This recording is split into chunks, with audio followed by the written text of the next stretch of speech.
In Unity, getKey or getButton are ways of receiving input from keys or joystick buttons via Unity's input class. The core differences between the two is that getKey specifically names keys for you using key codes. For example, the spacebar is represented by keycode.space. This works just fine for keyboard, but it's recommended that you use getButton instead and specify your own controls. The Input Manager gives you the ability to name an input and specify a key or button for it, and can be accessed by choosing Edit, Project Settings, Input from the top menu. Then, when calling it, you can reference a name using a string. For example, jump. This is a default input represented by the spacebar, but we could put in a different key or button code in order to change the input that represents jump. Then, when calling this button, you can reference the name using the string jump. To find out what to write into your positive button, check the reference in the documentation or look at the table that accompanies this lesson.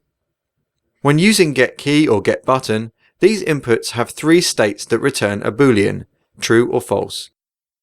First is getKey or getButton. This will register true or false depending on whether the button is being pressed or not. So currently the key is not being pressed, so getButton is returning false. When we first press the key, it then returns true on the first frame. Then as we progress through frames, holding down the button, getButton down returns to false. getButton still equals true, so we can check if the button is being held. Then when we release the button, getButton up shows true, but only again on the first frame. As we continue, all values return to false.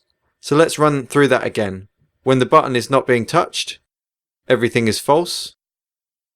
When we first press the button, we can check for this using getButton down, which will return true. Also, getButton will return true.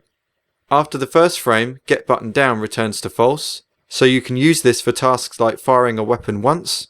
Then as we continue to hold down, only getButton will return true. Then when we release, getButton up returns true for a single frame, and then thereafter returns back to false. You should note that getKey behaves exactly the same way, only that the code is written slightly differently. In order to check for a button, we use the string of the title that was placed in the Input Manager, jump, but when checking for a very specific key, we can use key codes. Because this only pertains to the exact key, it's recommended that you use getButton and specify the inputs using the Input Manager, as shown earlier.